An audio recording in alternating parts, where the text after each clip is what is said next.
Good afternoon, participants. It is my privilege to welcome you all uh, in the first webcast organized by Group on Development of Rural Economy. And the topic for today's webcast is localization of sustainable development goals in rural development. And Professor Hippo from Institute of Rural Management, Anand, will be the keynote speaker for today. Before taking much time, I'll request the convener of the group, CA Pankaj Sasa, to kindly address the opening remarks. Very good evening to one and all. At the outset, I'm happy to address in the first debut seminar by this group on development of rural economy formed by the Institute of Chartered Accountants of India. Friends, this Institute of Chartered Accountants of India is formed under an Act of Parliament on 1st July 1949. It is the largest accounting professional body of the world with more than 4,80,000 members and around 10 lakh CA students. This group has been formed under the aegis of government's initiatives and government's commitment to do something, to do great efforts for the development of our rural economy. Our President Shri Charanjot Singh Nandaji has formed this group to support the government in the endeavors for rural development and youth empowerment, because our economy is basically agro-based economy, and a great part of our youth is employed in the agricultural activities which are now getting modernized. Our objective of this group is to collaborate with government institutions and industry to provide entrepreneurial development training focused on youth and women, especially in rural economy. We will be collaborating with Niti Aayog to conduct research on impact assessment of implementation of government schemes under this Niti Aayog. We all are aware that government is running various schemes in rural areas for the development of those areas so that they can come in mainline. In India, we are having great cities which are developed, but in rural areas, though India has achieved 100% of electrification in villages, but still a lot needs to be done. I'm very happy to share that today's topic, localization of sustainable development goals in rural development, will be addressed by an expert from IRMA, Institute of Rural Management, Anand, who is Professor Hippo Nathan, who is a domain expert working on various areas in rural development, which is the backbone of Indian economy. Dr. Nathan is an engineer turned development researcher with MTech from IIT Delhi. He has also done his doctorate from IGIDR Mumbai and is currently working as a professor at IRMA. He has received Best Paper Awards in 4 colloquiums: Doctoral Colloquium 2010 by IIM Ahmedabad, Cosmer 2007, and 2008 Indian Institute of Science, Bangalore, and many other fields. His areas of interest include economic development, energy, sustainability, human development, socio-political reforms.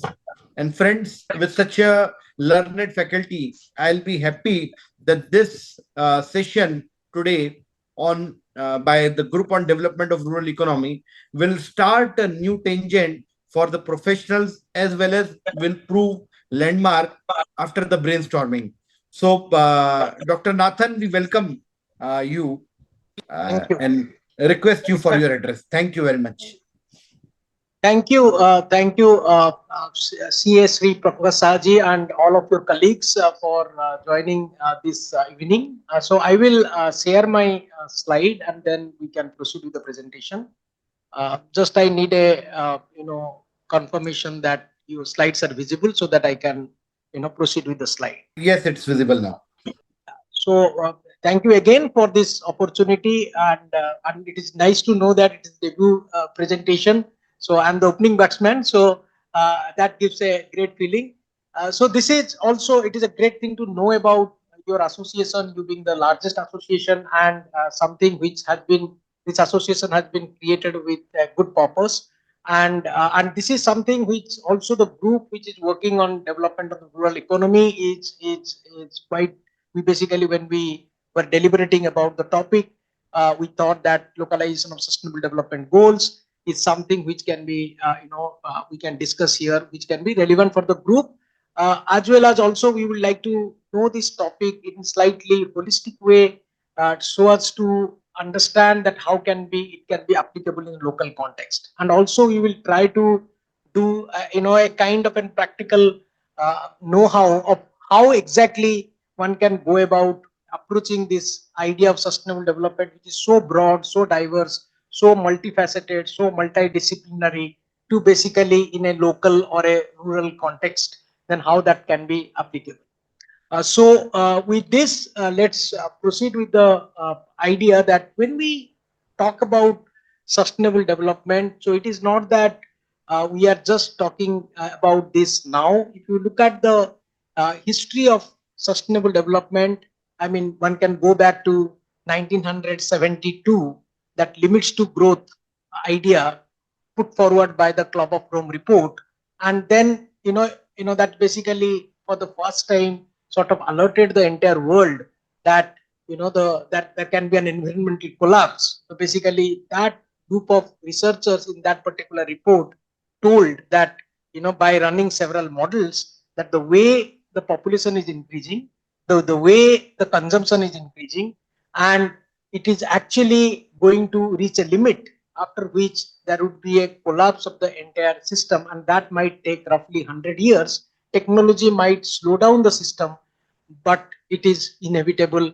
at the end of the day. So that they basically proposed that by 2072 we are going to have these collapse, and that it kind of ripple, or a global ripple, it kind of created. Prior to that, of course, in 1962 we had that Silent Spring, that is the one of the most influential book written in the realm of science, children's science particularly. So Rachel sort of showed how, for example, overuse of fertilizers in specific to the DDT is actually poisoning our soil, and that is actually had made the spring silent. Spring is there, but the birds are not coming. I mean, it has poisoned the soil and poisoned the ecosystem in this way, and therefore the birds are absent.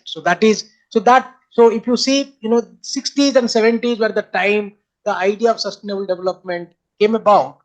And obviously, if you if we may not able to spend a lot of time to the history of sustainable development, but then just broadly speaking, of course, 1980 we had that International Union Conservation Nature report, and which basically used the sustainable development phrase for the first time. And then fast forward in 1987, we had the Brundtland Commission report of Our Common Future, which defined sustainable development as a development which should be, the present generation needs should be, or aspirations should be satisfied without compromising the needs and the aspirations of the future generation. And then 1992, we had the Earth Summit, and then 20 years of 1992, that is 2012, in the UN Summit, basically we said that that should be Sustainable Development Goals, and those Sustainable Development Goals in 2015 replaced the Millennium Development Goals. I mean, this is broadly, if you see, and currently we say we are in the Sustainable Development regime. But then the idea is that, why all this while we started speaking about it? I mean, if you want to, understand that what kind of situation we are in. I mean, 1972, when this limits to growth was predicted, are we in, now we are almost more than 50 years, we're halfway through from 1972, are we, facing some kind of crisis or not? So to understand that, I mean, I'm sure all of you must have come across this term called Anthropocene. That is basically the epoch where we say, there is a great acceleration period within that epoch. So what we say is great acceleration period is basically the influence of humans on the planet Earth. So which is, the planet is under the pressure because of the anthropogenic activity. So that's what we called is the Anthropocene. So there was earlier debates around that when this Anthropocene, starting from the starting year of the Anthropocene, but later on there is a convergence among the scientists to tell that 1950 is usually considered as the year when this Anthropocene is, keeping its head out. So why, what has happened after 1950? I will just quickly maybe show you few graphs which will show what has happened after 1950. Now, if you see, this is the graph for the world population. I'm taking from a literature which is giving, the beginning of, the 2010. And as you could see, if you talk about the population got into a different slope altogether, after 1950, as you could see from this graph. If you talk about the GDP, which is basically the aspirations. Professor, Yeah. Yeah, please go ahead. I am unable to hear you, sir. You are on mute. sir, Are you on mute? some problem Yeah. in voice is not very clear. Oh, my voice is not very clear. Yeah, can you lift this mic a little bit so that? Okay. So is this better now? Yeah, better than earlier. Okay. Oh, I'm sorry. So I hope whatever I said, it was audible. So what I was saying, okay, what I was saying was that there is, so the sustainable development which we are worried about, it is not a yesterday's phenomenon. It is something which has been happening over time, and the if you look at in a more scientific way, so what we regard as an Anthropocene is the basically the period in which the human influence on the planet Earth has been accelerating in terms of its pressure. And that Anthropocene period is, usually people agree, or the scientists agree, that the period has started from 1950. That is, means I'm talking about, if you go down the time 75 years, so since the last 75 years, actually, this crisis has come. And if you look at the through data, we'll try to understand what has happened over this last 75 years. Now, this is a slide which is showing about the population growth. As you could see, from 1950, the growth of population has also gone to a different slope altogether. And as you could see, that is on the incline. And currently, we are, of course, if you take the global population, more than 8 to 9 billions. If you talk about the India's population itself, you are talking about more than 1.4 billion. So if you see, India's own population, roughly 78 years ago, when we had our independence, we were roughly 33 to 37 crores. Different estimates give these numbers as maybe 30, roughly around 35 crores. Now from 35 crores, we have quadrupled ourselves in the last 78 years to now 1.4 billion. So there is a huge population rise, that is there in our country as well as globally. Now, if you talk about the GDP, that is the gross domestic product, that every society, when we talk about our development is always traditionally narrowly seen as the development of these macroeconomic parameters like GDP, which is measured in monetary units. The idea of development, of course, could be broadened to include a lot of other kinds of things: access to services, satisfaction, well-being, happiness, even talking about the gross national happiness, through which, for example, the country Bhutan, which measures its progress. It can include various other kinds of aspect of life, including gender equality, including liberal outlook, etc., etc. But then, since as we know, as societies, as countries, their focus has been on the GDP or on the economic growth, and that is actually quite very well seen in this graph. As you could see, GDP has multiplied many-fold since the 1950. So last 75 years, as you could see, the GDP, the real GDP, it is not about, not even about nominal GDP. We are taking care of inflation here. So the real GDP has multiplied many times. Urbanization is also another phenomenon which all of us know. People are, a lot of rural urban migration happens, and that is both a push as well as a pull kind of factors working there. And because of this, actually, there are a lot of urban population increase. 2008 was the first time, the world became more urban than rural. That means more than 50% people started living in the urban areas, and this trend is actually going up and up. Now, in the context of the energy use, if I say, the primary energy that is available in the natural form, That is also, as you could see, the kind of energy we are using 75 years ago. And now if you see, it has also increased, many fold, 6-7 fold, as you could see. Large dams, of course, in recent time, there has been a saturation in the large dam because of its social and environmental implication. But otherwise, the large dams has been on the rise, and large dams, as you know, has its adverse impact on the ecosystem where it would be there. And this is again something which is also a very recent phenomenon of the last century phenomenon. Water used for domestic consumption or human consumption is also on the rise, as you could see. In fact, about water, if I may say, for example, in India, the per capita water availability, if any of you are interested to look at the data of per capita water availability, currently we are, almost inching towards 1200 units, per year per capita, which is actually once you cross 1700, you become a water stressed country. If you go below 1000, you become a water starved country. But if you see at the time of independence, obviously that particular value was more than 5000 units per capita per capita per year availability, and that is something which is like we are a water abundant country.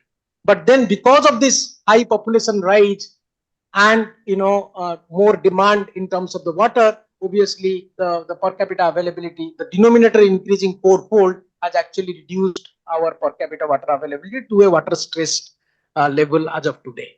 And transportation, of course, car was not to be seen maybe 100 years ago. Car was probably not there, but then today if you see the number of transportation or the motor vehicles what you use has actually gone under an exponential increase.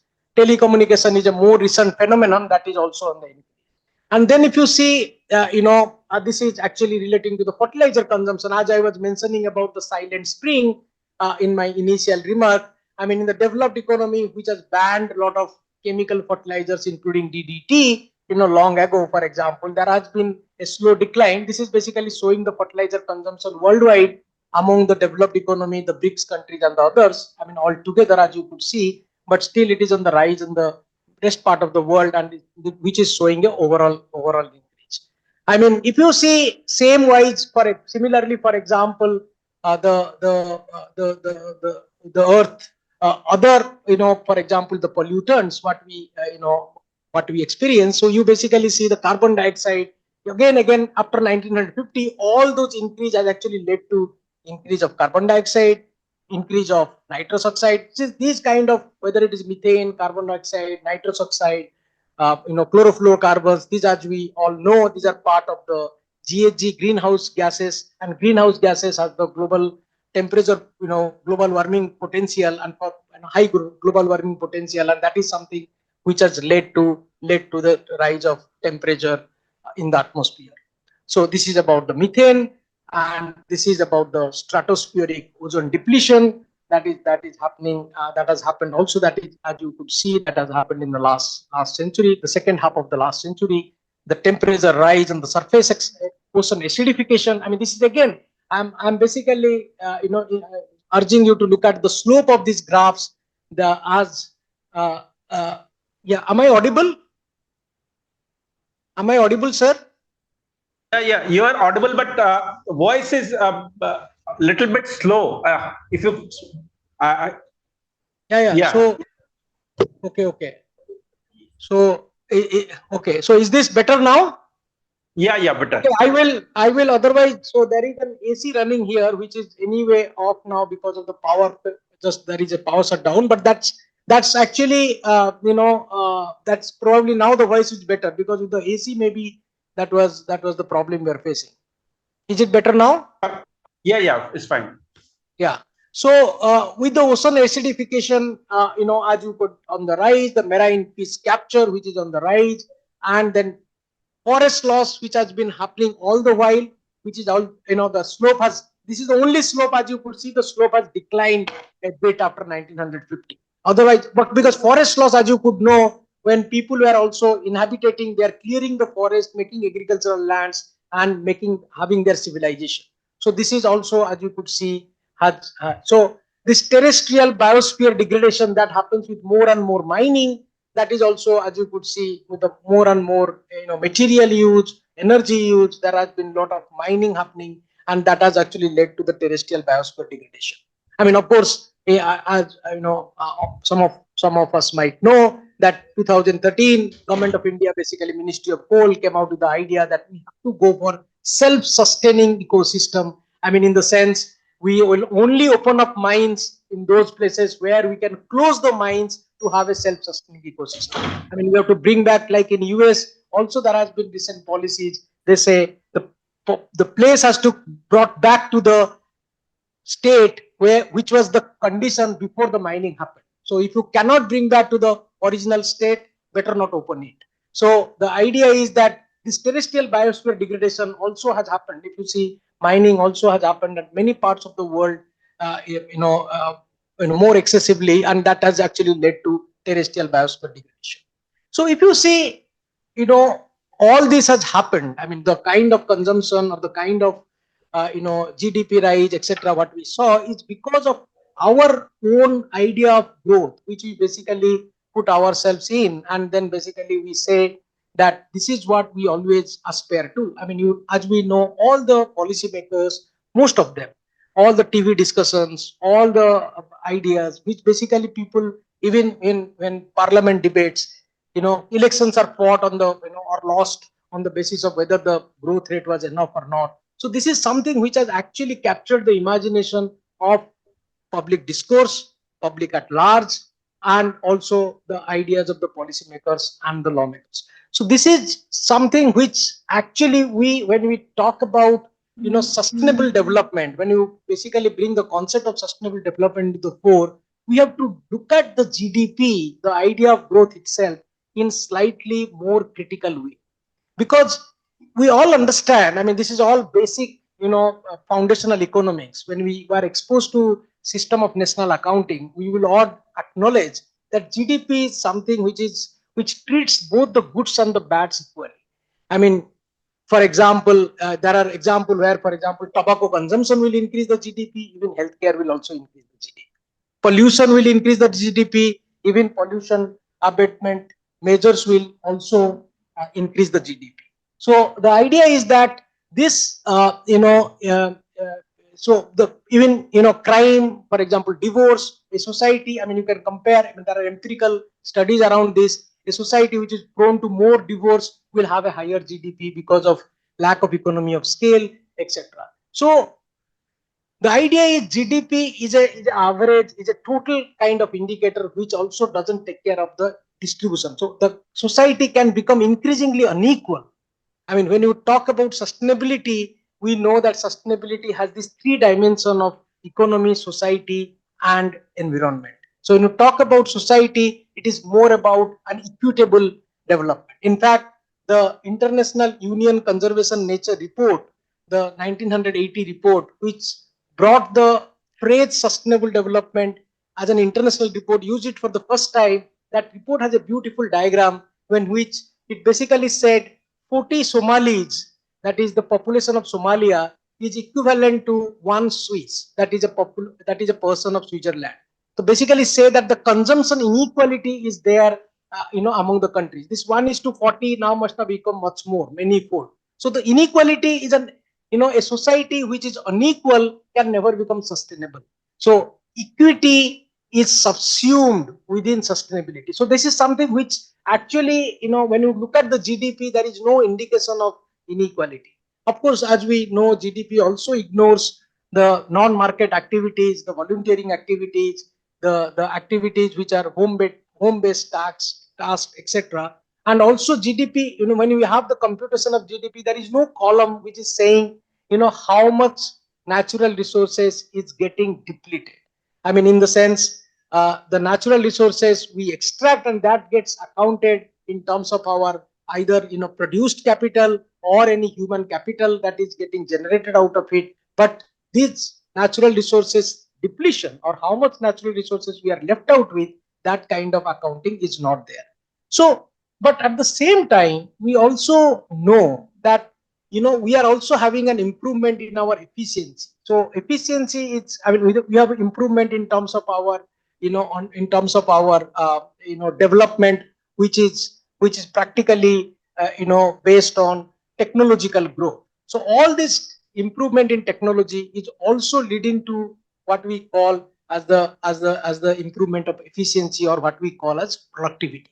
Now the question is, if the productivity has increased, so the idea is that with more productivity, we should have actually consumed less and less resources. Now the question is, why with so much of increase of productivity or so much of increase in efficiency, the resource consumption has not gone down? So that is a question people would ask. So if you see, I mean, if you take in the context of uh, uh, energy, improvement in, for example, energy efficiency, if we say improvement in energy efficiency would actually, would kind of lead to a situation which will lead to, which would have expected. So we are actually expecting from the improvement of energy efficiency a kind of an inverted U curve.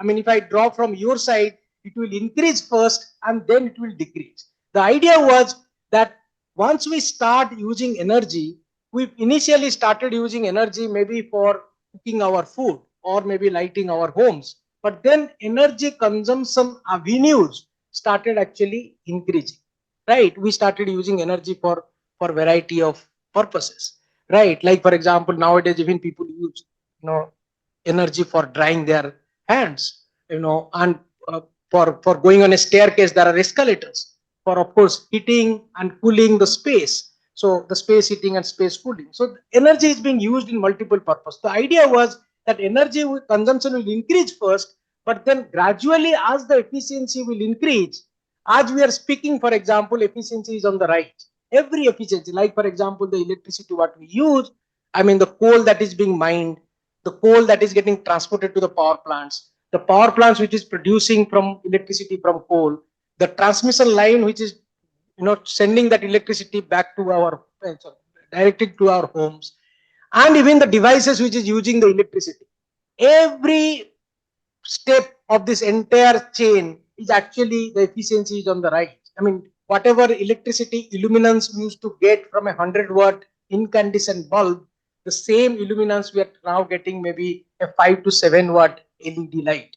So efficiency increase will actually finally reduce the primary energy consumption. So that was the expectation, that primary energy will rise first. If you look from your side, it will rise first and then it will fall because of the efficiency increase. But actually, the initial rise would be because of the avenues of energy consumption, later fall would be because of the efficiency taking over. But actually, this didn't happen. If we see, actually, the energy consumption has gone like an increase, as you could see on the graph. It is actually on the rise. It is trying to be, if you see in between, it is trying to be like an inverted U, but it is unable to sustain it. It is unable to sustain it. The resource consumption is unable to, I mean, in this context, energy consumption, the primary energy consumption is unable to take the shape of inverted U. It is going like more like a second half of the straight U. It is going as an increase, as you could see.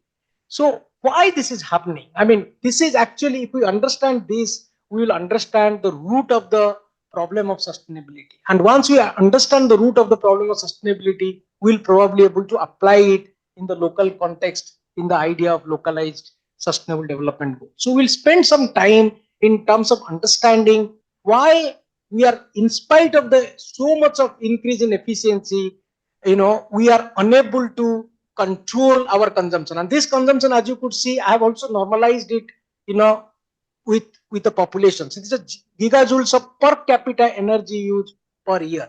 So it is not that this energy rise, what you are seeing, is because of the population rise. It is per capita energy and per capita primary energy. So that is something which is worrisome. That why it is on the rise.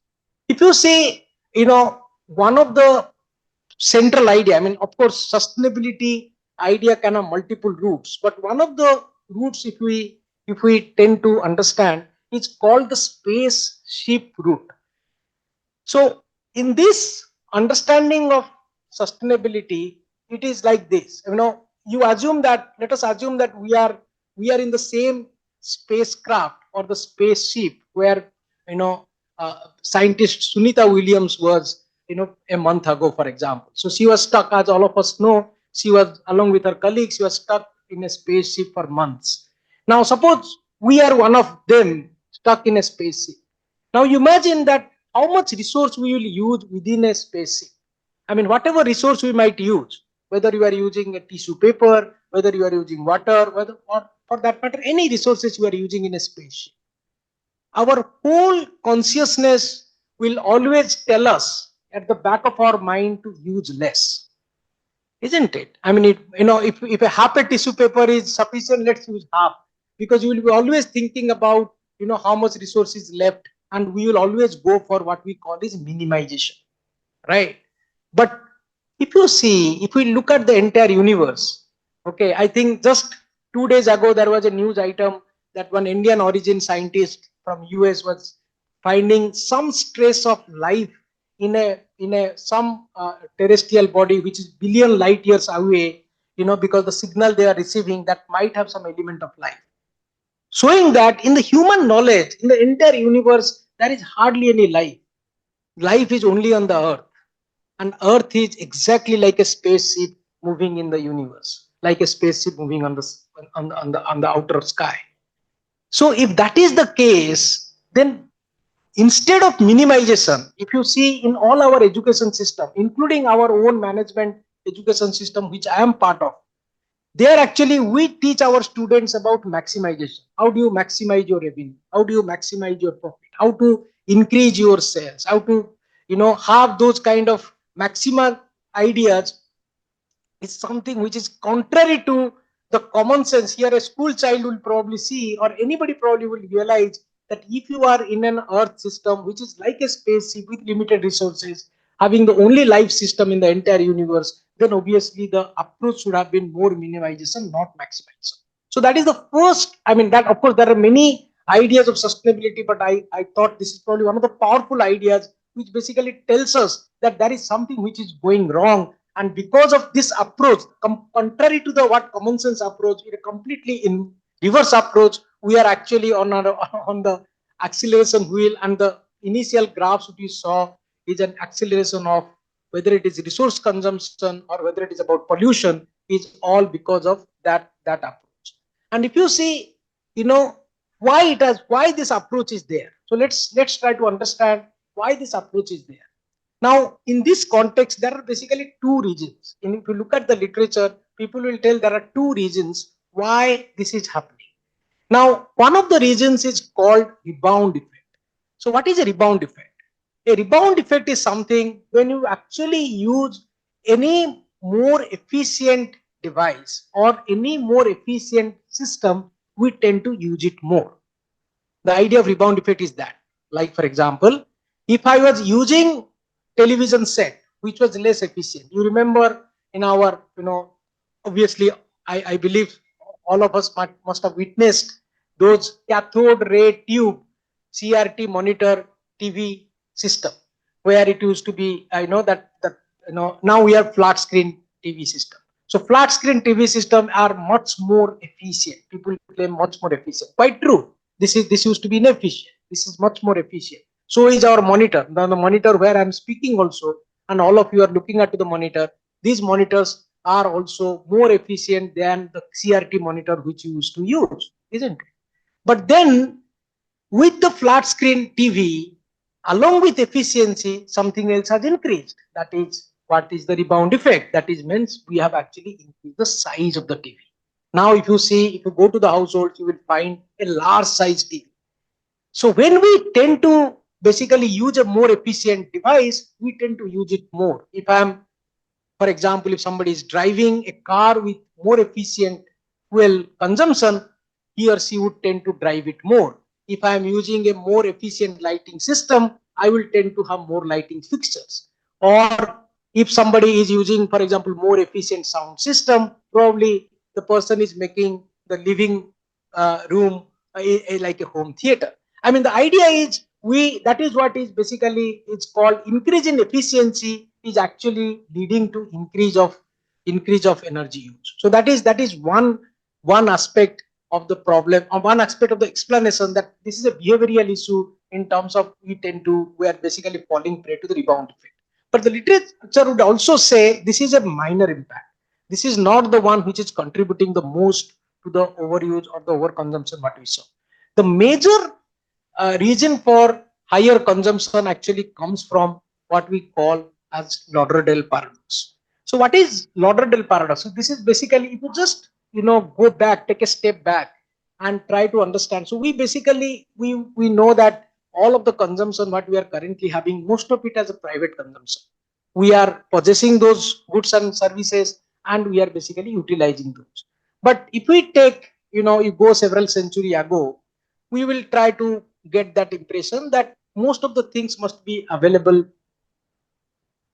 as public goods. I mean, like if you go to a tribal area, for example, I mean, they basically say all these, forest or whatever waters available or this land available is all ours. In the sense, there is no private, sort of entitlement to those properties. And these ideas of public goods are commons. Commons also in a community context we call them as commons. So all these commons have actually a significant influence on the people. I will give one example here. So, currently I serve as the Dean Academics here, but then, since I mean, if you say 5 years continuously, since, previous to the last year, I was actually the, Associate Dean of the Fieldworks. That is basically our fieldwork component. So I have seen those closely in the last 5 years, from 2019 to 2024. I have seen this all our participants, and IRMA is actually specialized in this. I mean, IRMA's management education is very different compared to other institutes. Management education is because we actually have a significant field component where for a couple of months after the first term, our participants go and reside in a host household inside the village. Now, when they come back, when we have the debriefing session, one of the things I generally find, not everybody will say it, but definitely some of them will say it, that you know, we have actually got the purpose or we actually got our return. But generally, people in management way always are in your charter accountancy, you must be coming after this term ROI, return on investment. Okay. So this, we have actually got our ROI by once we have experienced this. So generally, we will be wondering as faculty members, we'll be asking, why do you say so? Most of the time, the answer which we get is that after having our village field component, we now know how to be happy with less. So the idea is why people going to the village, not that all villages will have the similar thing, but most of the villages, or at least a significant number of the villages in today's world have that thing. The thing is that they have things which are in commons. People will have, like there would be common, for example, the water resource would be common, like a pond, for example, or the fishes in the pond, the field that is available as the land for grazing for the cattle, that would be also available in common. If that is adjacent to the forest would be a common. In fact, even the relationship in the village, I mean, I believe maybe most of you have been have some direct or indirect experience of the rural areas. People don't call themselves by name. Most of the time, people call themselves by relationships. I mean, I remember also in my childhood days, whenever I will be in the village with my grandparents, for example, I have never found my grandparent being called you know other than the elders by name. They will be all calling all the village, wherever we go, they will be calling in terms of uncle, chacha, kaka, dada, etc. So that would be the kind of address they would be making. So the idea is that this relationship is also a common property. And this, if we see, and as I was explaining, that if you go even few centuries ago, you will find most of the properties as actually what we call as the public goods or in the commons form.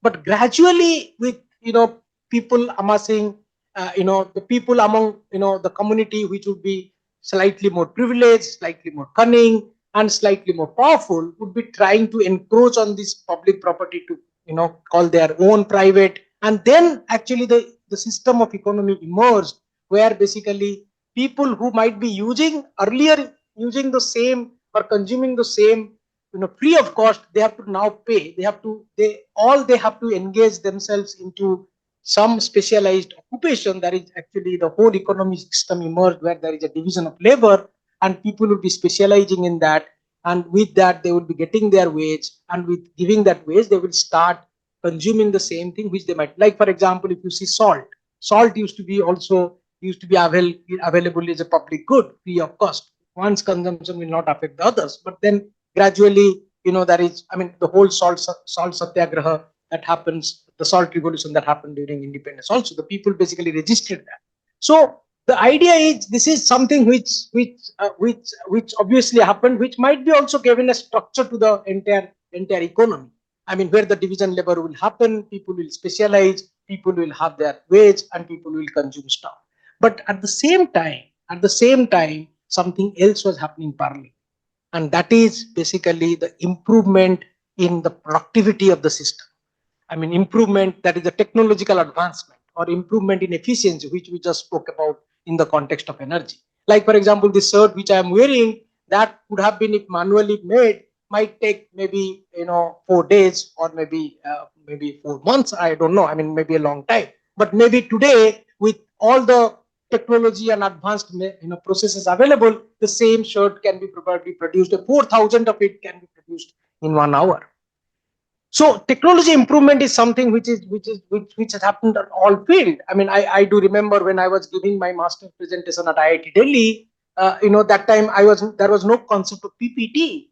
We were doing, we used to write on the transcripts and put in the overhead projector, and that used to be the case of presentation. I mean, if you go one generation before, for a single paper, we used to go across states to go to a particular library to extract a particular research paper. And now everything is available on the snap of a finger if you are in connection, having internet, etc. So productivity, efficiency of the system has increased multiple fold in all sectors.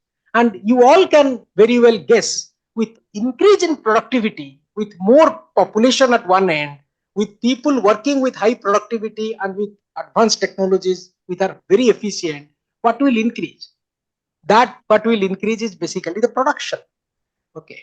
Now, production increase is one thing for today, but for if I am to sustain that production for tomorrow, then the question is come that how to, suppose I produce today. Okay, I'm also, it is not that this is what I have produced today and I have to also produce tomorrow. I have to also produce day after tomorrow, and day after also. So how do I sustain production? Now the idea is, we can sustain production. We can sustain production only when we will have a matching consumption. Only when we have a matching consumption. So that means consumption also has to increase. So I'm basically trying to say, the whole idea of ecosystem is to go towards high consumerism automatically, because you have to sustain production. Because production is happening, the consumption has to happen. And that is exactly the idea of growth itself, that the growth will basically stand on the idea of scarcity. People will consume more when they feel deprived. So that is one at the supplier end as well as one at the consumer end. So for example, at the supplier end, I mean, all of us are using smartphones, and all these smartphone, some of you might have spent close to a whatever 40,000, 50,000, or maybe a lakh, or maybe more than a lakh, etc. But you will not be using the same smartphone 2 years down the line. So why it is happening? Why it is happening? It's such a costly item, such a device, and that device is only sustaining with us for a year or two when we are spending so much. If something goes out of order, we basically go to a shop and the shopkeeper will tell that it is non-repairable. Repairing is not possible. You better go for a new system, new device with a EMI or etc. etc. So basically, the entire system is nudging us to consume more, and this is what is called planned obsolescence. I mean, the electronic devices which you use, the laptops which you use, even if we are using very high end ones or very robust ones to start with, but they would not stand beyond a few years. So the idea is that one end it is planned obsolescence, and the other end it is also from the consumer side, because the idea of that, you basically, the whole idea of advertisement, the whole idea of marketing is basically to tell us that we are in scarcity. Like for example, you may be very happy and contented with for example, with a semi-automatic washing machine. But then, if the advertisement comes for a fully automatic washing machine and you are being told that as if you have less, I mean, you will suddenly feel that you have less. And that, that is what is called induced scarcity or artificial scarcity. So artificial scarcity and induced scarcity and planned obsolescence, all this actually together is prompting us to prefer more consumption. So that is actually the elephant in the room, in the sense that is what is explaining the whole part of the on sustainability. So we will, spend maybe a few minutes. I will just want to mention a particular concept which actually explain all of our behavior, and that will actually explain us how do we finally have policies with respect to sustainability. This is the idea of positional goods. Some of you who must have done economics, we are taught in economics a lot of goods, private goods, public goods, commons, maybe inferior goods, maybe ordinary goods, maybe necessary goods, luxurious goods, all that. But then people generally don't, are taught, people are not exposed to this conception of positional goods. Actually, if you see, positional goods is sometimes something which actually influence our consumption behavior a lot. I mean, positional goods are something, I mean, this is what generally is called the goods dyad. And, if you positional good actually is a one step ahead than private good. I will give you one small explanation with respect to the positional good to make you understand what is this good I am talking about. This is something which is a good which which gets it value from its relative abundance. So one example of that is, I mean, this is what that for it. If you see in the, this is basically, this slide is showing goods triad. It is ahead of the private good, and it is called doubly rivalry and doubly excludable. So I will just explain it by an example without going into the technical part of it. So the example is the following. Suppose you are, I mean, all of us are incidentally, I'm unfortunately I'm talking to you in a virtual mode. Had this been a physical mode, it would have been much more interactive. I'm also giving the question, I'm also giving the answer, but that is because of the limitation of not to having a face-to-face conversation. But then you imagine that suppose you are all at IRMA, and we are having a session here in, like this is one of our conference rooms. As you could see, empty chairs here. You imagine that you are all here and we are having a conversation. And then you also might know that IRMA has been transformed to Tribhuvan Sahakari University, which has happened on the 6th of April, and we have become a institute of national importance. Now, with that happening, I'm just giving you a scenario. Suppose we get a information from the director office that those of us who have assembled here in the conference room for the session have got an opportunity for appearing in an interview, and that interview is scheduled just 15 minutes from now, and that is for the proctor of the university, and all of us are very interested. Okay, this is a very high position, and all of us would probably want to try that. I mean, it has come as a chance, but then all of us are not dressed for that interview. I mean, so everybody is in casual, and we have come to for this session, and everybody is staying in the guest house, and in a casual fashion people are there.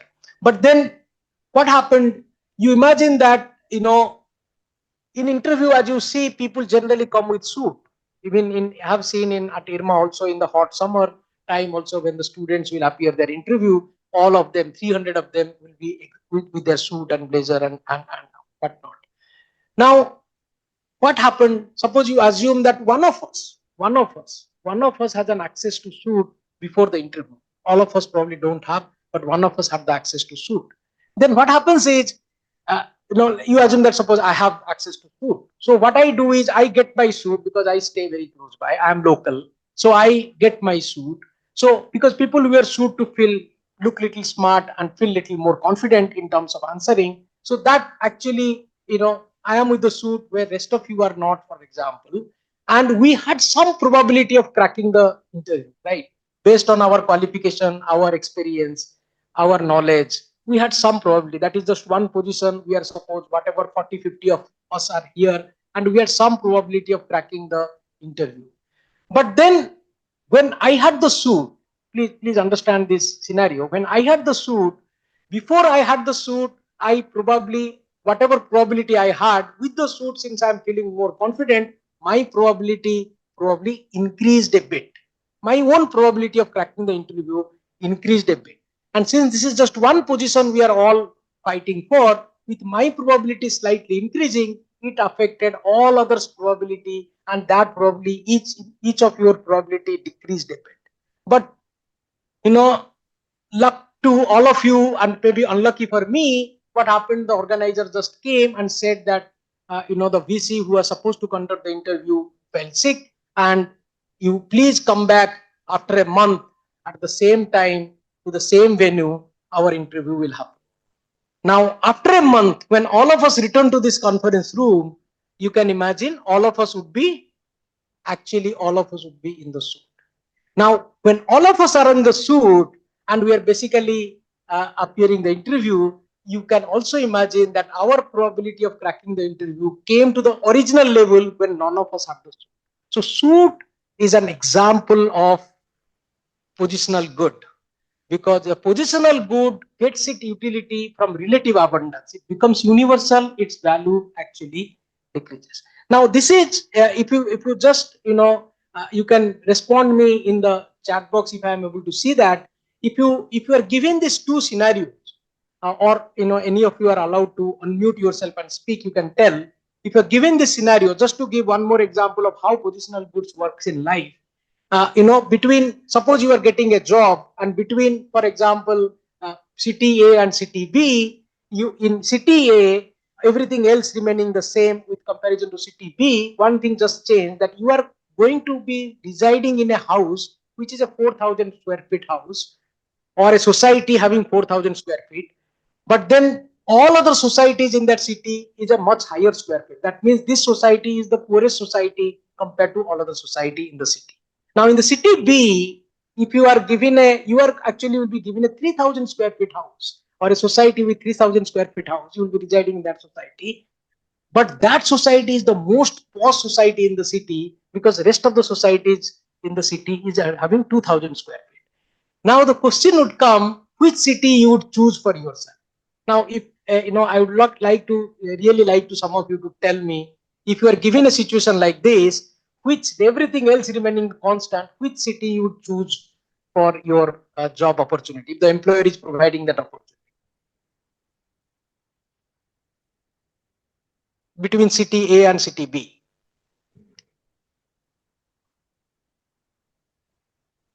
Yeah, anybody can try.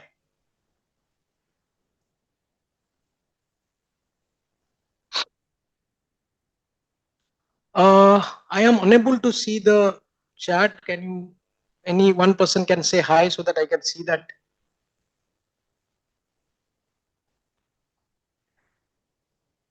Yeah, so the idea, I hope you have got it. So,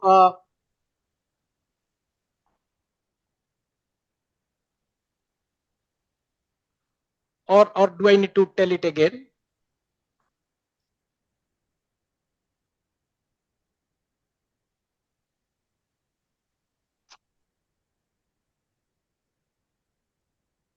Sorry, I will. I'm not getting any response, so I'm wondering whether I'm audible. Yeah. You're audible. Audible. No Okay. issue. So Yeah. can you just, sir? Can you just do a favor? Can you just say hi in the chat so that I can see the chat box if anybody is, because I am unable to see the chat I've seen. Sorry, I got it. Okay. Yeah. So the question is basically between city A and city B. So which one you will choose? Actually, this was a thought experiment which was actually carried out. So between city A and B, so which one you were choosing? So that is what I am asking. So any of you want to answer? When this particular experiment was done, actually, you would be, so I will just basically, okay, so I will not give the answer at this time. Maybe some of you, I am still expecting that some of you will get back to me. But if I just mention about another such example, that suppose you have two cities, city C and D, and you everything else remaining same. Now if you are working in city C, then you have a, based on where you stay, where you work, there is a chance of workplace injury of 2 in 1 lakh, in city C, where others in the city had a chance of injury of 1 in 1 lakh. That means you have more chances of injury or death in the workplace compared to others in that city C. But if you go to city D, where a chance of workplace injury was 4 in 1 lakh, okay, but you are much better off compared to others, because others in the city have, chance of injury is 8 in 1 lakh. So my question is now is, which city you will choose for yourself. So my screen is still shared, sir.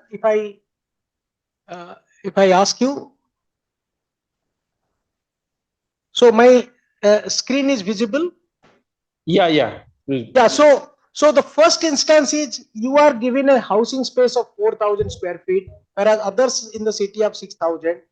In the second option, you have 3,000 square feet, that is the city B, where others have houses of 2,000 square feet. So you are better off compared to others. So which city you will choose for yourself? So yeah. So in that case, if sir you want to say, I mean, on behalf of the participants, or whoever is attending, just one answer I would like to know. Between A and B, which one you will choose for yourself? If you are given an option between city A and city B, which one you will choose for yourself?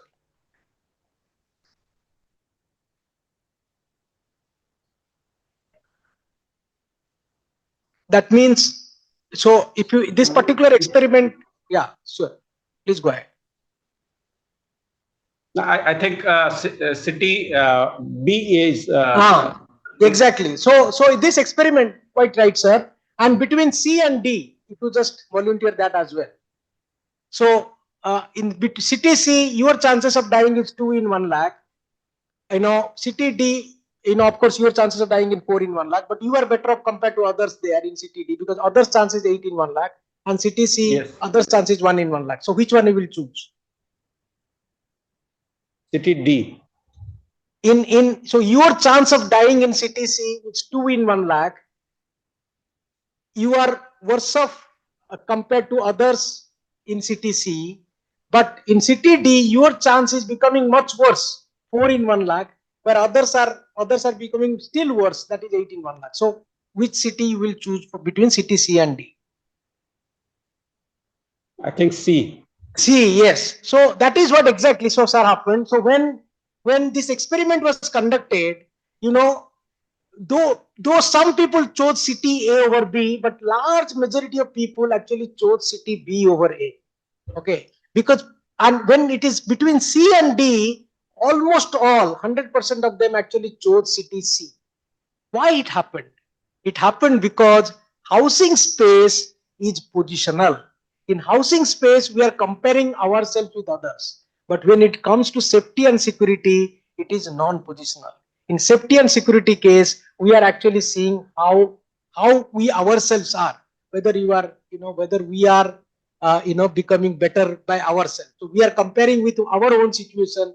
In a case of safety and security, we are not comparing with others. So that is the reason safety and security is positional, non-positional, whereas housing space is positional. So this is actually explains our overconsumption. So our overconsumption is explained by this our race towards our positional goods, and that, if you see, is something you know which says if you want to attain sustainability, we have to reduce our consumption. We have to see that as policymaker, as consumer, are we aspiring for positional goods or non-positional goods? If you're aspiring for positional goods, then there will be no end to it. Because when others will catch up with us, we will feel that we have nothing, we have to be relatively better off.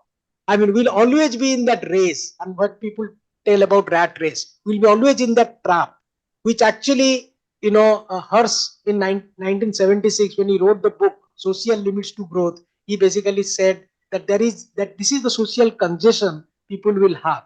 So people will actually want to outpace the other, and this is the trap people will be in. The consumption will keep on increasing. So that is the reason what we say is what is required is actually reducing the consumption. That is on the top right, as you could see. This is about sufficiency. So efficiency itself will not. This is what is called the latest framework of sustainability, which is called the ACR framework. All the while we have tried with increasing efficiency to achieve sustainability, but efficiency, as we saw, has not delivered the sufficiency. So things has to be done is actually we have to reduce our consumption, and whatever consumption we are having, that must be done in an efficient way, and the input resource has to come from renewable.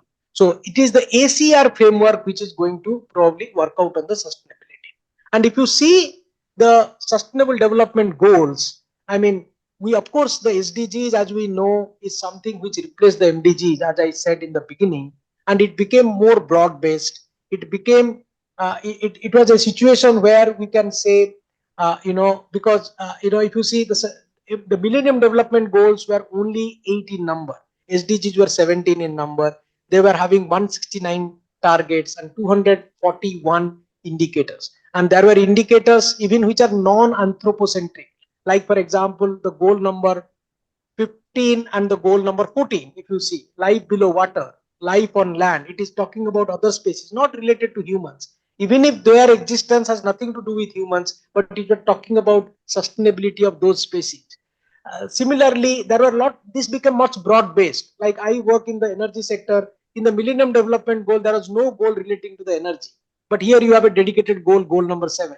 Also, when we are talking about the responsible consumption, which I said, it is not as much spelled the way we discussed here, but it is still there, responsible consumption as goal number 12, as you could see. So you all aware, I mean, this is something which is on very public knowledge, is this is where we are trying to achieve sustainability. We also understood the philosophy behind it, and if you want to effectively achieve it, how, for example, technological efficiency will not deliver it. So if you want to deliver actually real sustainability, you have to deliver by reducing the consumption. So by how do you reduce consumption? Of course, we also discussed that you have to increase the public good, commons, or non-positional good. Like for example, if a particular, suppose you are in a decision making body to have, for example, transportation system, going for public transportation. So if you have more public transportation is a non-positional. So more public transportation will automatically reduce consumption on private vehicles, oil, etc., etc.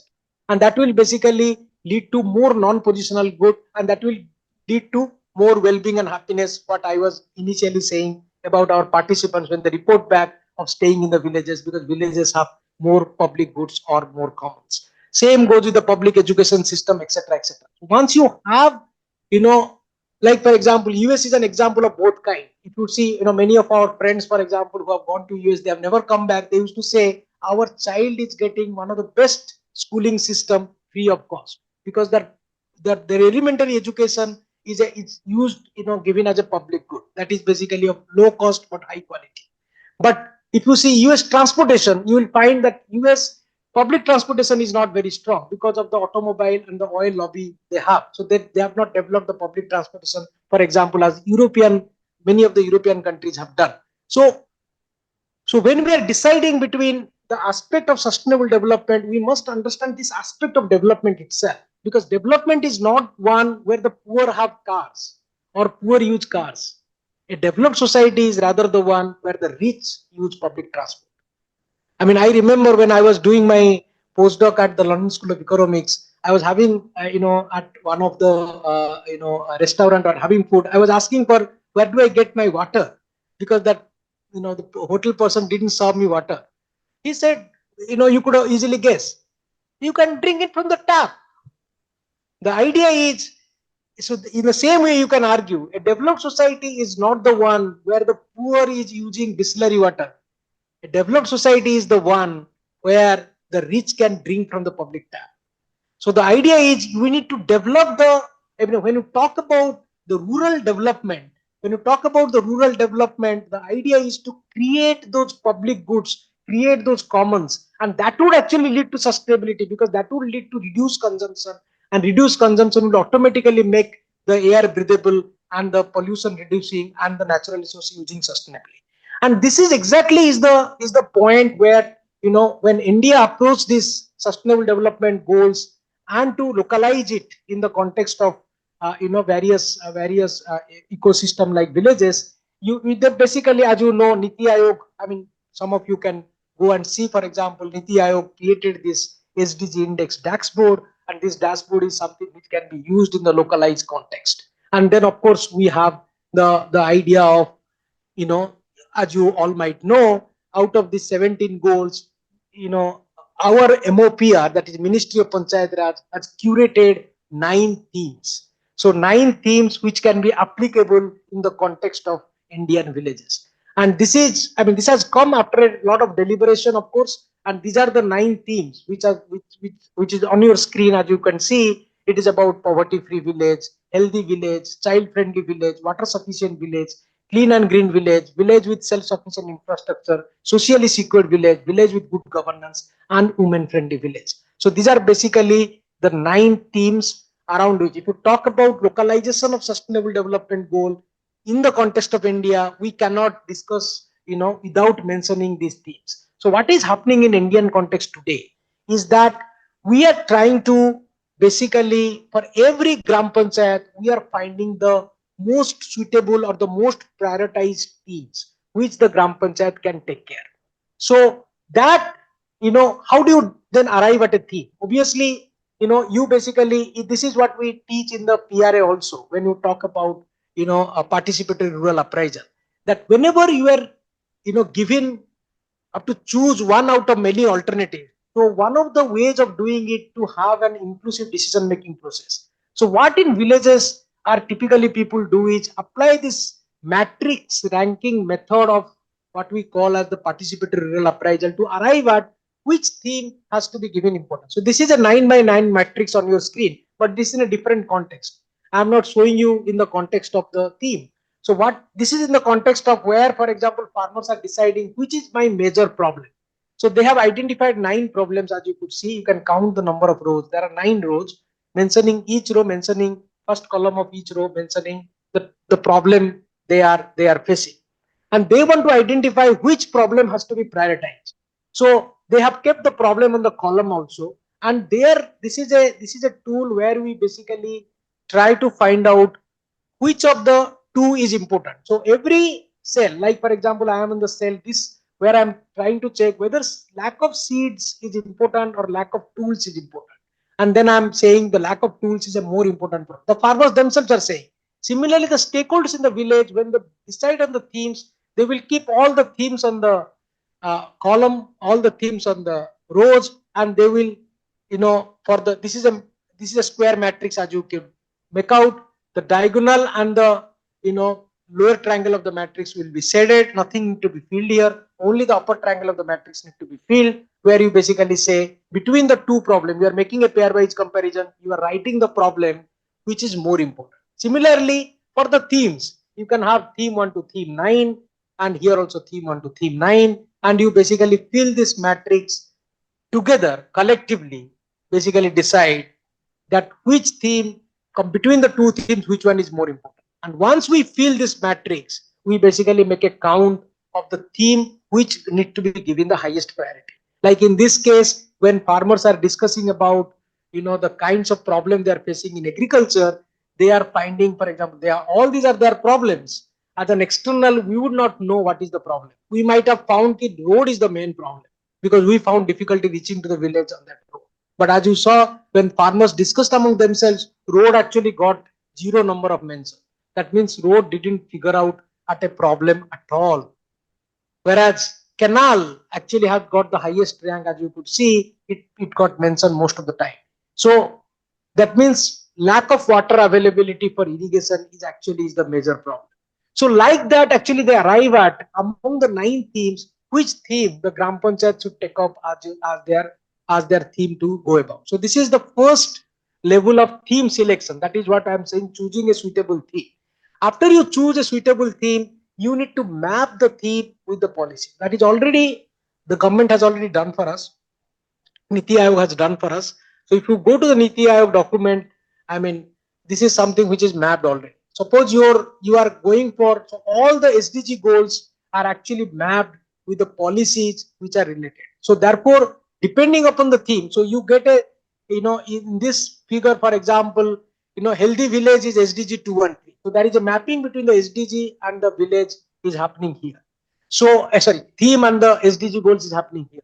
And there, as you could see, you choose the theme. Once you choose the theme, you basically look at the map between the SDG goals and the policy. So that way you can get the mapping between the policies and the theme.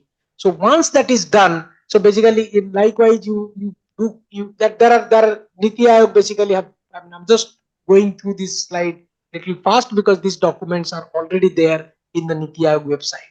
Like every goal is mapped to the policy. As you could read each of these goals, like for example, affordable clean energy, you have Saubhagya scheme, you have PM Ujjwala scheme, Unnat Jyoti, affordable LED scheme, that is the Ujala scheme, and PM Kusum scheme. I mean, you have the schemes basically listed. So any localized sustainable development indicator theme which you basically arrive at by doing this matrix mapping, we need to basically map that particular theme with the policy. So that is something one can do by going through these basically maps. Once it is done, so what we can use is basically what is missing in general literature. I generally tell to all the policymakers is basically you must then talk about the means, because if you look at the sustainable development goals or SDGs, they actually talk about objectives, targets, and indicators. What they miss is actually in terms of means.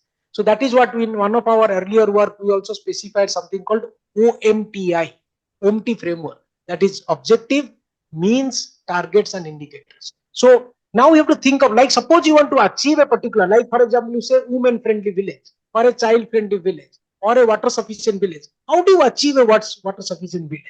Now the next thing would come is we must list out all the possible means what we have. And once we specify all the possible means, some of the means idea we can get it from the schemes itself, but some of the things may be out of the scheme also. The idea is we list out the means and we put this means into this 2 by 2 matrix. So why I'm saying 2 by 2 matrix, but as a local authority, suppose for example Gram Panchayat, I'm making the Gram Panchayat development plan.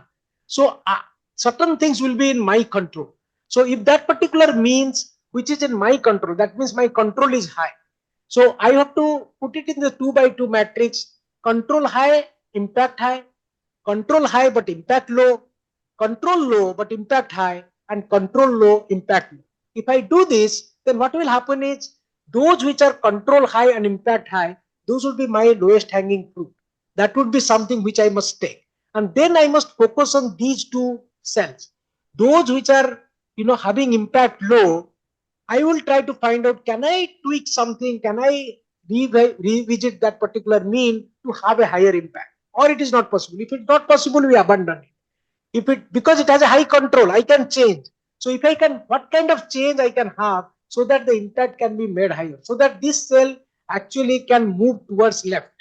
That would be my target. Similarly, I will see how this cell can be actually moved towards the top. In the sense, I will try to see if how can I increase. So impact is very high but it is not in my control. Can I approach my higher authority or other stakeholder to see that can I have the control, so that I can also, this one can go up. So that way I will prioritize on the means. And once I'm doing that, the fourth step would be to basically to identify the sub themes. Because when you talk about these ideas, when you say water sufficiency, when you say child friendly village, these are again very broad ideas. Okay, like water sufficiency, as I have given an example, sufficiency can be in terms of whether I'm getting, what is my actual problem in my village. So I can, like I did a thematic matrix for the identify theme, within that theme which sub theme is more priority, I can identify that by a smaller matrix, like I did exactly, I explained for the 9 by 9 matrix.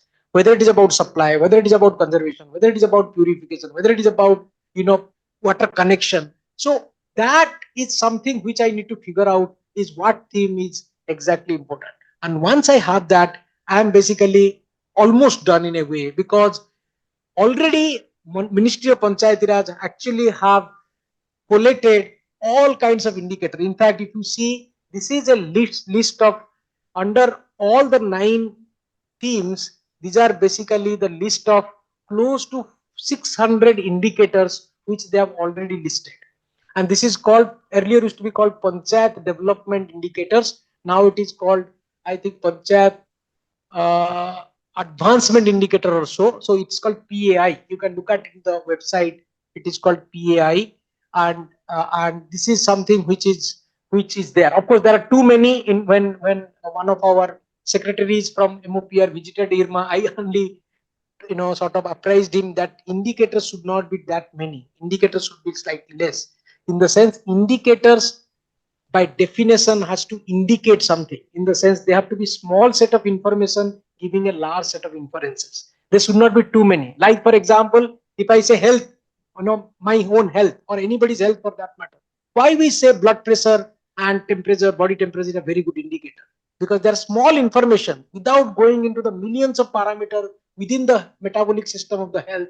We are able to tell a lot about your health might be going wrong by measuring these very few indicators. So therefore, they are good indicators. The idea is here actually that is a more exhaustive list. Never the problem. We can always, probably the ministry, he was mentioning that the ministry is in the exercise of reducing it actually. But the idea is this large set is already available in public domain.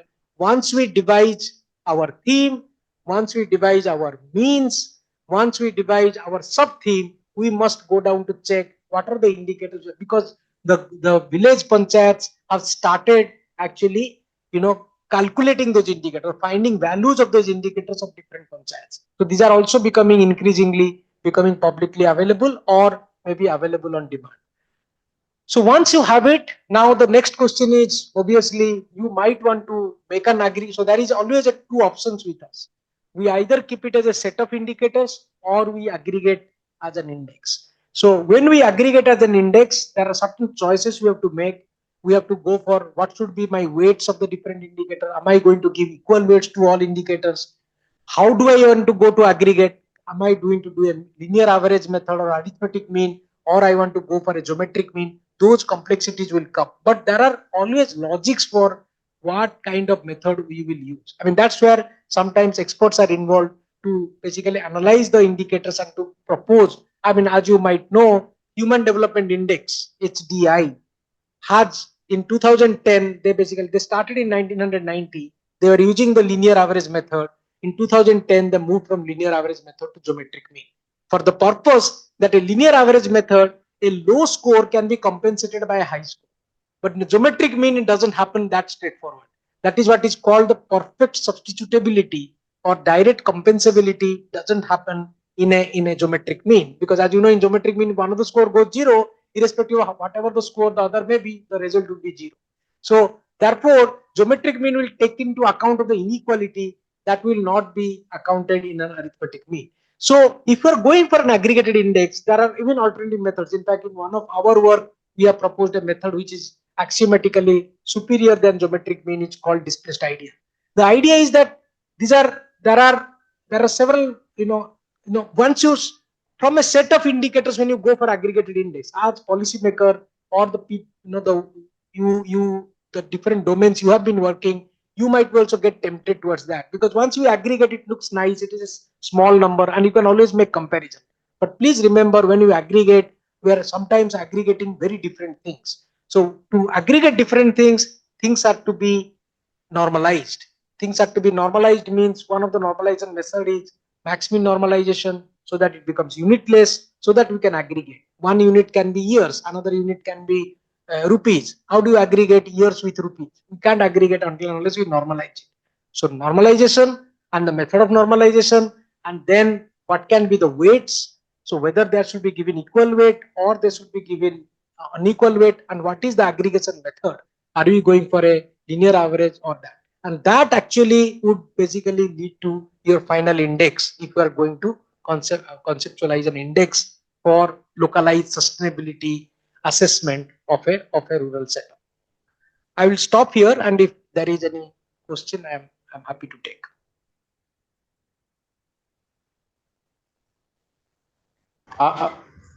Professor Nathan, I just want that you should elaborate more,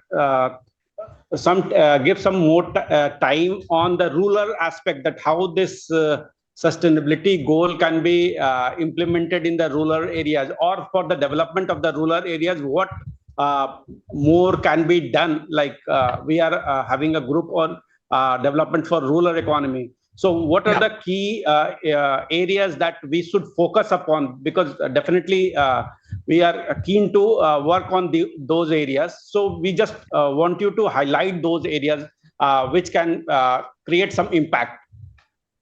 Yeah, so thank you. Excellent, excellent comment, sir. So one of the things, so this is something, as we work in the at IRMA, we actually almost every year we, as I said, we send our participants to different parts of the country, and this is across the country, not limited to our state of Gujarat. I mean, in fact, they will first spend first 4 or 5 nights, before even entering the classroom. They will be actually going to the villages with the help of the Gujarat cooperatives in state of Gujarat. That is for the induction field segment. But then the village field segment, the main component, they actually go across the country. One of the things which we have realized is that, you know, the participatory rural appraisal method, which they would be trained and they will be working on, the real problem in the village is something which has to be, I mean, as a process I'm saying, as a method I'm saying, and which we usually advocate. If you ask anybody at IRMA, they will tell you that has to be, suppose all of your colleagues who have been working in different parts of the country. So one idea is can be, they need to visit the village and they need to find the problem. They might have we might go with a perception, we might go with a perception that this might be the critical problem in the village. Might be, for example, we might say solid waste management is the critical problem in the village because we see a lot of solid waste in the village. But then that may be not the actual problem in the village. The problem in the village might be something else. The problem in the village might be relating to some health sector, which is leading to lot of health care related solid waste, and that is actually is creating the problem, or the problem of the priority of the village. Even if there is a solid waste management problem, the priority of the village might be relating to whether girls education or youth unemployment, etc. So if you ask me broadly, the idea, I mean, I mean, this is my whatever experience of rural sectors what we have.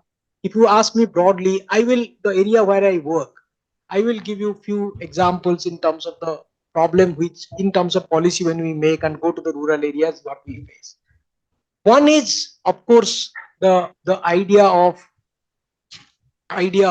promoting renewable energy in the rural areas. So that is with lot of well wish and lot of emphasis. We actually, with a lot of good intention, we actually wanted to have that. But with whatever field experiences I had been to remote villages in Orissa. I have been to Shimoga, Settiali, Chitra, Settiali villages which are inside forest, for example, where those renewable installations have been done. In most of the cases, the renewable installations have created a graveyard of technology because they will work for few months, but then that will not be sustained. The idea is that why they are not sustaining, because we are trying to subsidize the capital of the system and make it affordable for the rural areas. But then technology sustenance is not about that. See, technology organically, when it penetrates to different areas, it actually first come to the area which can absorb the uncertainty. Like, for example, mobile phones.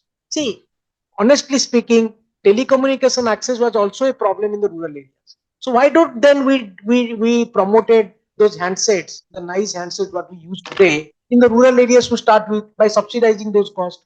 Because technology never go like that. That never had happened to TV. That never had happened to computer. Technology will always come to. That is what the Rogers technology diffusion theory. That technology will always come to the innovators or the first users who are basically the ones who can take the risk. So it could have been like mobile phones came to the urban areas first, and then people would started using it, and then it basically got the scale of production increased, and the cost of production fell down, and therefore it actually organically penetrated. Nobody had to do any special scheme for mobile phones, nice fancy mobile phones to reach rural areas.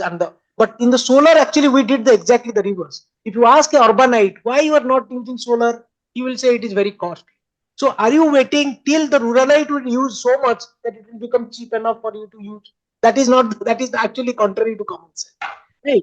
So Yes, therefore yes. the idea should have been that actually we in every urban areas, in the institutions, like all educational institutions, government institutions should have it first instead of even pushing to the households, because households will have to the limited space what they have, that is for solar water heater, that is for socializing, that is for drying clothes and other kinds of purposes. The institution Yes. buildings are more planned.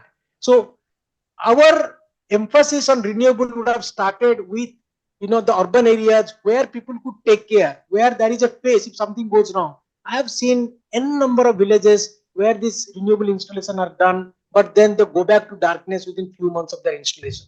And that is something also happens, which is called tragedy of commons, which is in economics, Yes. as you might know, that also happens. Yes. So if microgrids basically come, what happens in microgrids, people would be over extracting. Microgrids should be designed for a particular, I mean, we recently wrote on this also in one of the papers which came out in Journal of Environment Planning and Policy, is that where that is what that basically that success is also you know left to the chance of how much cohesive or how much honesty people among them have.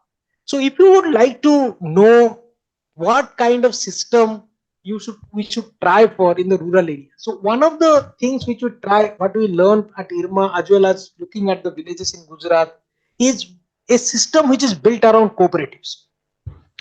The idea is that why we would like to have that. You can design the system in any domain, be it about dairy, be it about vegetables, be it about energy. So like for example, there are energy cooperatives, there are manure cooperatives in for example in Jakariapura and Mujpua in the nearby villages from here. We have been there and we have seen how the system works.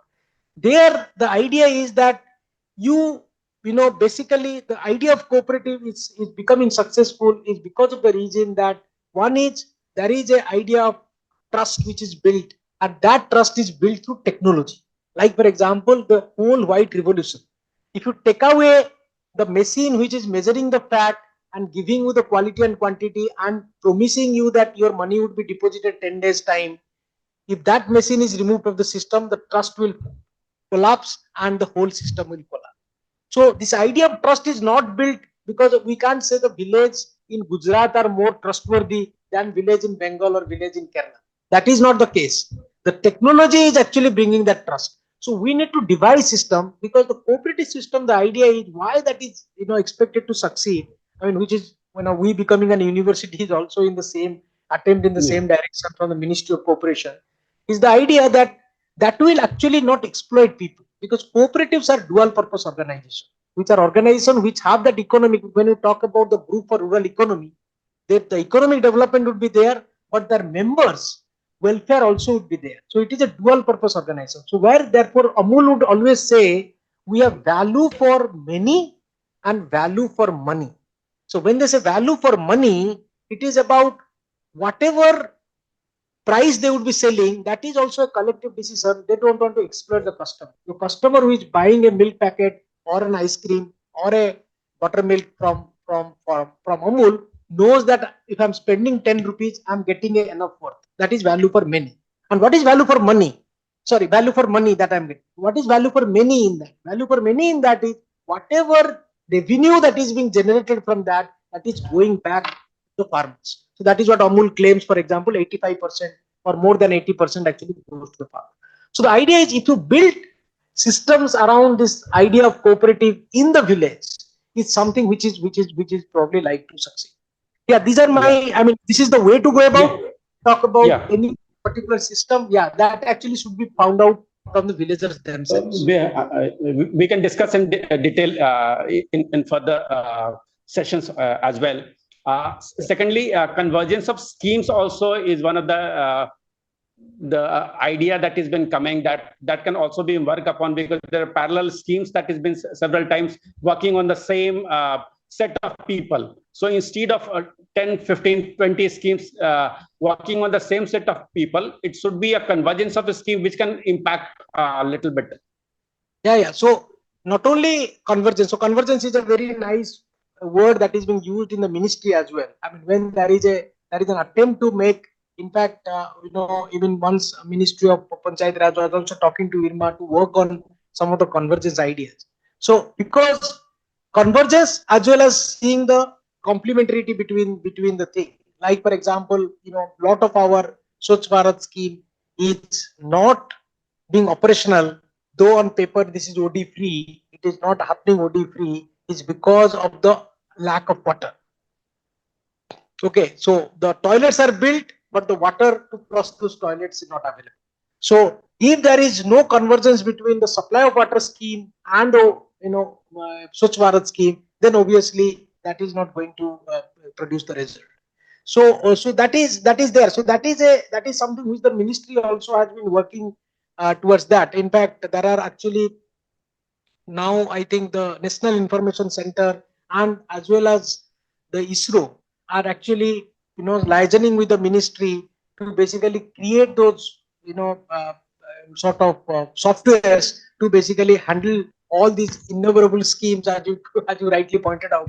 There are too many Yes. schemes, but then who are the stakeholders and what is happening in those, and that is what they are trying to. So there is something called Gram Manchitra, sir. You can look at Gram Manchitra is something which is available. You can just type in Gram Manchitra and you will go to the any district, any block, any village, you will get that, and that will basically list out the different schemes, implemented activities, and that is also Okay. showing what is actually there vis-a-vis what is on the paper. Okay, so that is also Okay. giving a some kind of gap assessment. Yeah. Okay.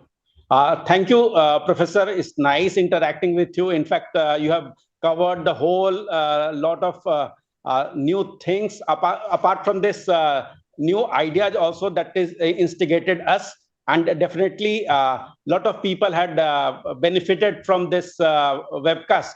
So until the end, many people are still joined our session and still there. So on a positive note, hope to see you soon. And on behalf of the Institute of Chartered Accountant of India, a hearty vote of thanks, and thank you to for agreeing for taking up this session. Thank you. Thank you. Thank you very much. Thank you for this opportunity. I also got a chance to know your society and hope to see you sometime in person and maybe some other Yeah. occasion. Yeah, we'll get an opportunity to Okay. interact once more. Thank you Yeah. very much.